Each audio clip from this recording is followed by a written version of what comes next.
There was a boy, very strange, enchanted boy. He said he wandered very far over land and sea.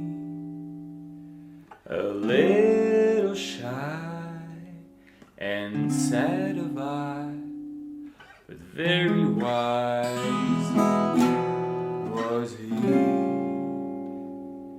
And then one day, magic day passed my way, while we spoke of many things, falls and kings.